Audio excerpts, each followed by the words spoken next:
Hi everyone, many thanks for having me. I'm Roman, the CEO and founder of eClear. We do a very, very boring topic, probably the most boring topic that you will hear of today. That is VAT and taxes. We are a tax technology provider, and what we are doing is we enable e-commerce companies to sell cross-border. The status quo is the enemy. Also, the status quo, or fighting the status quo, is our daily enemy. The administrative hurdles that e-commerce companies are facing while they are selling cross-border is the topic here. It's a fast-growing market. If companies want to sell into another European country, the country of destination, then they have to pay taxes in that country. The problem that occurs is if you want to sell throughout Europe, then you have to pay taxes in 27 member states. If you want to go UK, if you're going to Switzerland, Norway, even worse, because then customs occur. We are a tax technology provider. We are a BaFin-regulated payment facilitator and acquirer. We have a BaFin banking and acquiring license throughout Europe. And we are enabling companies to sell cross-border, mainly B2C or D2C. The e-commerce market is huge. It's over 500 billion, of which 35% is cross-border business. It's increasing fast, and 50% of all merchants are coming from China. And that is why the European Commission has brought a roadmap back 15, 20 years already to harmonize the European VAT system. No big surprise, that didn't work very well, but of this year, the customs and VAT rules have been enforced substantially, and the administrative hurdles, of which I was speaking about in the first place, are bigger than ever. The reason for that is that 150 billion is the volume of tax fraud in Europe. 150 billion US dollars are tax frauded in Europe through e-commerce merchants, but of course also through other schemes, carousel schemes, in companies trying to avoid the VAT scheme.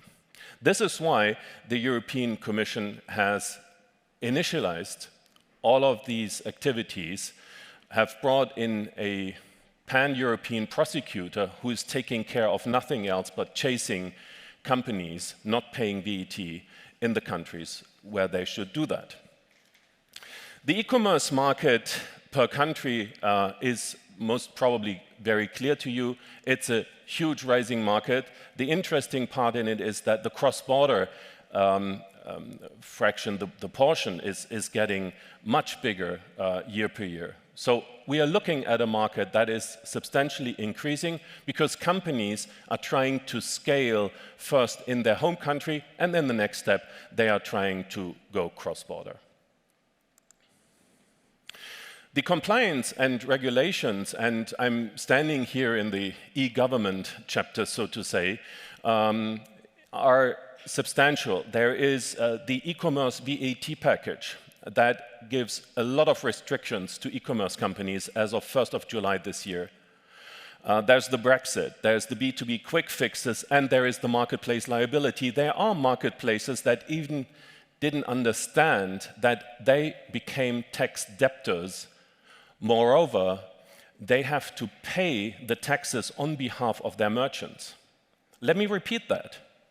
When you are a marketplace, when you are an electronic interface, then you have, under certain circumstances, for example, if your merchant is from China, which is 50% of the entire market, pay the taxes on behalf of that merchant. Many e-commerce platforms weren't prepared to that, and many e-commerce companies do not even know that they have to pay taxes for these companies. So what we did is we have been building an infrastructural program throughout Europe as a bank based on a banking and financial license that does 4 things. We are providing tax content. There are over 1.2 million text codes on our engine. It's a text engine that you can connect to with an API, and we store 300,000 exceptions. It may be of interest to you that a sneaker size 28 has a different taxation in the UK, Northern Ireland, Luxembourg, and other countries than a sneaker size 32. So if you are selling sneakers as an e-commerce merchant, you have to know what is the right text code in the respective country of destination where your product goes to. We have been building the only and by far largest on-demand text database, which comes to more relevance even as of today as the ECOFIN Council, that is the Council of the European Commission where all the ministers of finance and economic ministers come together, today are deciding that the VAT system in Europe will be liberalized to the extent that anything between 5 and 25% will be possible in the future. Feta cheese, 7.7%, and diesel, 25%. So the VAT system in Europe will explode. Reconciliation and accounting, end-to-end tax automation, and tax payments is what we are providing to merchants with our products. The whole thing is covered in one single, we call it single point of truth, spot. The merchant sees everything he does in one place, all his sales, all the taxes he has to pay, all the cross-border shipments he has, and can go in the next step and file the taxes in 27 countries automatically and on demand. This is one side. We call this tax compliance, tax content and tax compliance.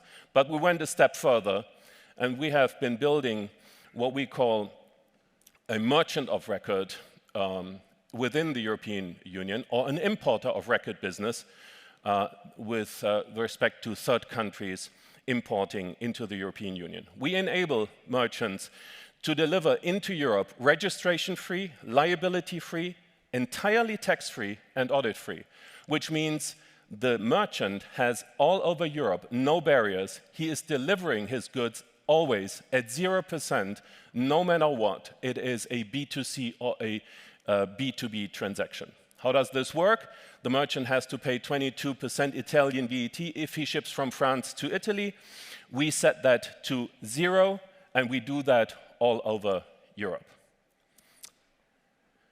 This sounds a bit new, probably. I explain how it works. In the first place, you have to display the correct VAT for the respective country of destination, 19% in Germany, 22% in Italy, 23% in Poland, and so forth for the same item. In the next step, we are collecting, as a payment provider, the funds from the consumers. We take them into our bank accounts physically.